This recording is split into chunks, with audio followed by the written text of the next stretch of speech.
Hello everyone. Hello students, welcome to my channel.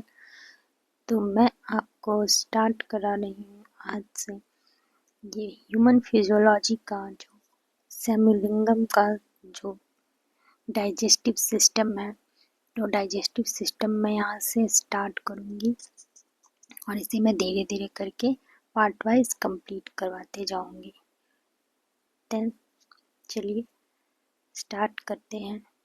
तो ये introduction to digestive system.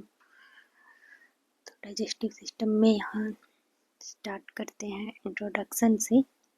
Digestion is defined as the process by which food is broken down into simple chemical substances that can be absorbed and used as nutrients by the body। यहाँ definition दिया हुआ है digestion का। Most of the substance in diet cannot be utilised as such. These substances must be broken into smaller particles so that they can be absorbed into blood and distributed to various parts of the body of utilization. Digestive system is responsible for these functions.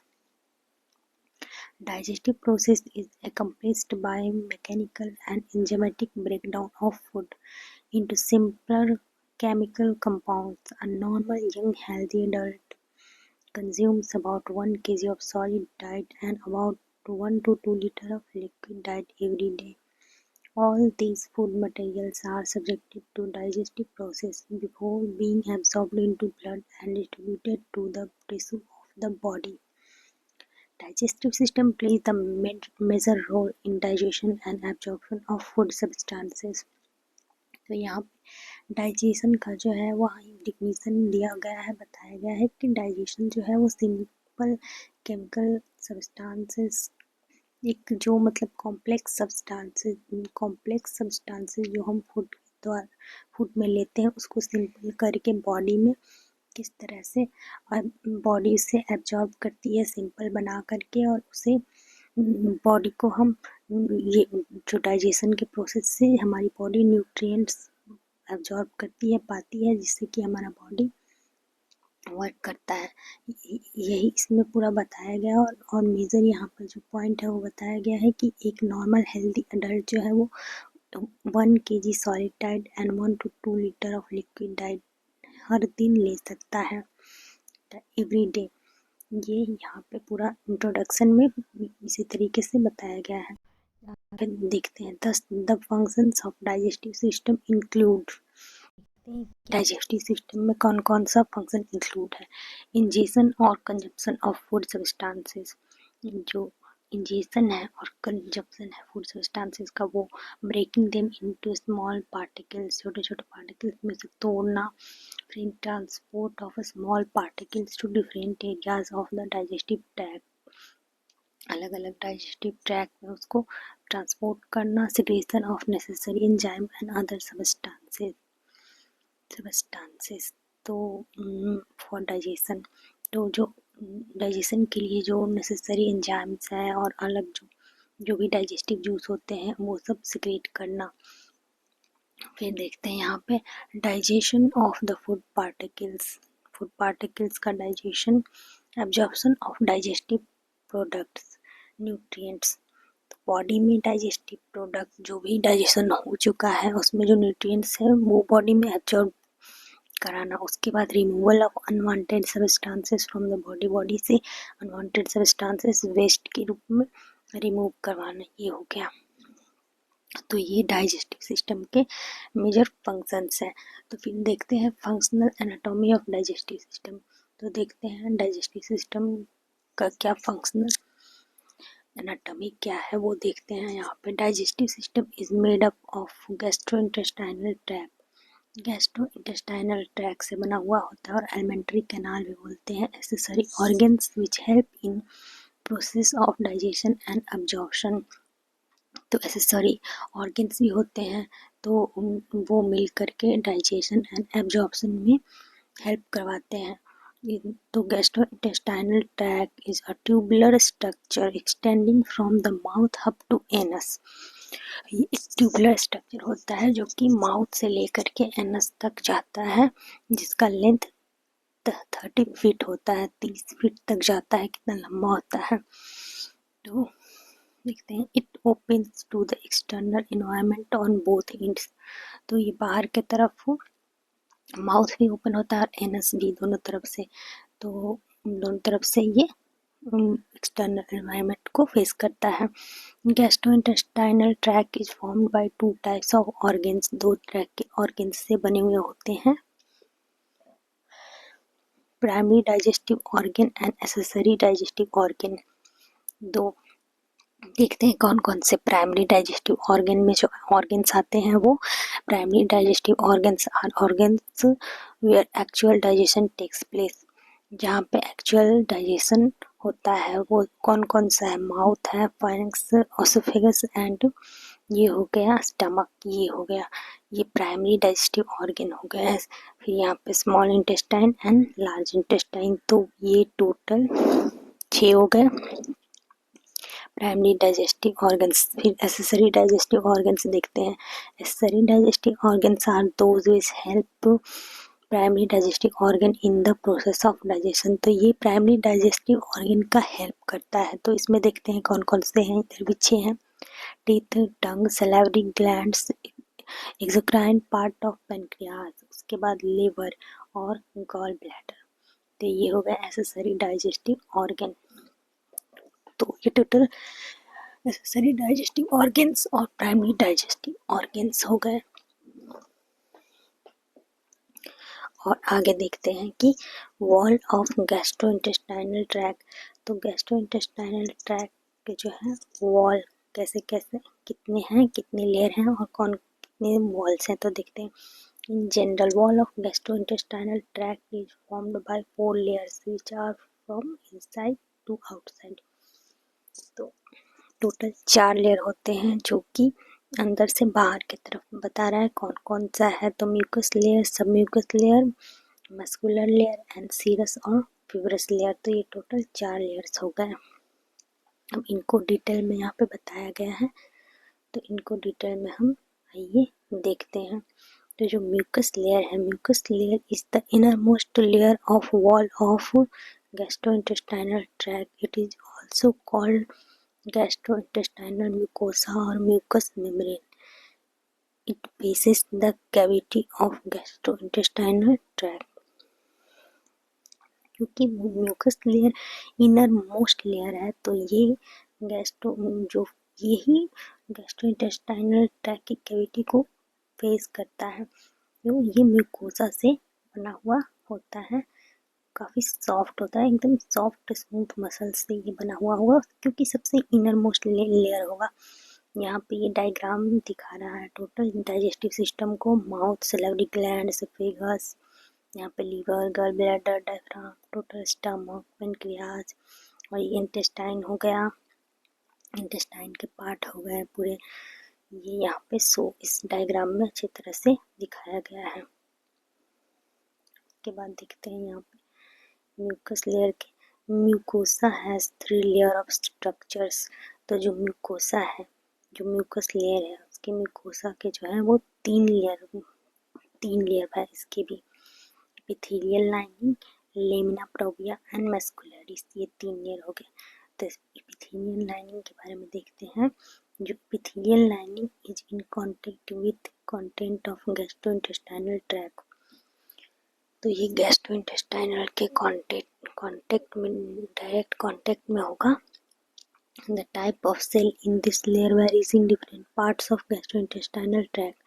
अलग अलग part में इसके जो layers हैं वो very करेंगे। देखते हैं। The inner surface of mouth, surface of tongue, inner surface of pharynx and esophagus have stratified squamous epithelium। तो जो माउथ है, टंग है, inner surface, pharynx and oesophagus, ये स्ट्रेटिफाइड स्क्वैमस एपिथेलियम से बने हुए होते हैं, जबकि mucus membrane lining the other parts such as stomach, small intestine and large intestine has columnar epithelial cells. Stomach, small intestine और लार्ज इंटेस्टाइन में जो होगा कॉलमनर एपिथेलियल सेल्स होगा। फिर देखते हैं लेमिना प्रोपिया। तो lamina propria is formed by connective tissue, ये कनेक्टिव टिश्यू से बना हुआ होगा। which contain fibroblast, macrophage, lymphocytes and eosinophils। तो ये लिम्ना प्रोबिया हो गया। उसके बाद मस्कुलरिस लेयर का देखते हैं। मस्कुलरिस लेयर जो है वो muscularis mucosa layer contains of a thin layer of smooth muscles. तो ये स्मूथ मसल का एक पतला सा लेयर इसमें होगा। It is absent in mouth and pharynx. तो ये माउथ में भी नहीं होगा और फाइनेंक्स में भी नहीं पाया जाएगा। It is present from oesophagus onwards. तो ये माउथ और फाइनेंक्स को छोड़ करके एसोफेगस से कंटिन्यू करेगा, मतलब कि oesophagus, small intestine, large intestine, इन सब में ये पाए जाएंगे। आगे देखते हैं सब म्यूकस लेयर। जो सब म्यूकस लेयर है ये इसका देखते हैं। Sub mucus layer is also present in all parts of gastrointestinal tract except the mouth and pharynx. तो ये भी माउथ और फेरिंग्स को छोड़ करके बाकी सब जगह पाए जाएंगे।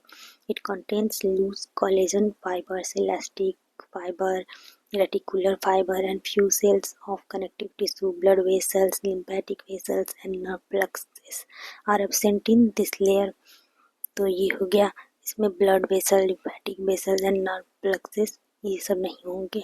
हाँ होंगे, प्रेजेंट इन दिस लेयर, मतलब इसमें होंगे, ये सब पाए जाएंगे। इसमें देखिए इसमें ब्लड वेसल्स भी पाए जाएंगे, लिम्फेटिक वेसल्स भी पाए जाएंगे, नर्व प्लेक्सस पाए जाएंगे। आगे देखेंगे इसका काफ़ी रोल है। तो फिर मस्कुलर लेयर्स। तो muscular layer is in lip, cheek and wall of pharynx contains skeletal muscle fiber। तो जो लिप है, चीक है और फायरिंग्स के जो वॉल है वहाँ पे स्केलेटल मसल फाइबर पाए जाएंगे। फिर the oesophagus has both skeletal and smooth muscle fibre. तो यहाँ पे याद करने वाली बात यह है कि एसोफेगस जो है उसमें दोनों पाए जाएंगे, smooth and skeletal muscle fibres. उसके बाद wall of stomach and intestine is formed bye smooth muscle fibre. तो जो स्टमक है उसके बाद से स्टमक और इंटेस्टाइन का जो होगा, स्मॉल एंड लार्ज इंटेस्टाइन, उसके जो वॉल है वो स्मूथ मसल से बने हुए होंगे। फिर देखते हैं आगे। Smooth muscle fibre in stomach are arranged in 3 layer. तो जो स्मूथ मसल फाइबर होगा स्टमक में, स्टमक का जो स्मूथ मसल फाइबर है उसके 3 लेयर होंगे, inner oblique, middle circular and outer longitudinal layer. फिर smooth muscle fibre in intestine are arranged in 2 layers. Intestine में जो होंगे स्मूथ मसल फाइबर वो 2 लेयर में होंगे, inner circular and outer longitudinal layer. फिर यहाँ पे देखते हैं कि aura big nerve plexus is present in between the circular and longitudinal muscle fibres. तो ये ऑरा बिग नर्व प्लेक्सस जो है ये इनर सर्कुलर, जो सर्कुलर लेयर है, और लॉन्गिट्यूडिनल फाइबर्स इन दोनों के बीच में पाए जाएंगे। The smooth muscle fibre present in inner circular layer of anal canal constitute internal anal sphincter. इसमें इंटरनल एनल स्फिंक्टर पाए जाएंगे। The external anal sphincter is formed bye skeletal muscle fibre. जबकि जो एक्सटर्नल जो होगा, एक्सटर्नल जो internal anal sphincter होगा वो स्मूथ मसल से बने हुए होंगे, और ये जो है एक्सटर्नल एनल स्फिंक्टर जो होंगे बाहर की तरफ जो होंगे वो बने हुए होंगे स्केलेटल मसल फाइबर्स से। तो ये हो गया तीसरा लेयर, मस्कुलर लेयर। उसके बाद देखते हैं यहाँ पे सीरस और फाइब्रस लेयर। जो आउटर मोस्ट लेयर है सीरस और फाइब्रस लेयर, तो outermost layer of wall of gastrointestinal tract is either serous और fibrous in nature. The serous layer is also called serosa or serous membrane, and it is formed by connective tissues and mesoepithelial cells. It covers stomach, small intestine and large intestine। ये stomach को और small intestine and large intestine सबको cover करेगा बाहर की तरफ। सबसे outer most layer है क्योंकि ये the fibrous layer is otherwise called fibrosa and it is formed by connective tissue. Connective tissue से बना हुआ होता है। It covers pharynx and oesophagus. Pharynx और एसोफेगस को भी ये कवर करता है। तो आज के लिए बस इतना ही। यहाँ पे मैंने डाइजेस्टिव सिस्टम का जो है वो डिफिनीसन बताया, इंट्रोडक्शन। उसके बाद फिर फंक्शनल एनाटॉमी कि क्या क्या है। उसके बाद इसमें प्राइमरी डाइजेस्टिव ऑर्गन और एसेसरी डाइजेस्टिव ऑर्गन पाए जाते हैं। उसके बाद जो वॉल है गैस्ट्रोइंटेस्टाइनल ट्रैक्ट के, 4 जो वॉल हैं, 4 लेयर में, इसको मैंने आज यहाँ एक्सप्लेन किया है। तो आज फिर इसके बाद फर्दर आगे मैं इसके आगे कंटिन्यू कराऊंगी यहाँ से नर्व सप्लाई से। तो ये हो गया आज के लिए। Thank you so much. Keep supporting my channel, like and subscribe the channel and share the video. Thanks for watching.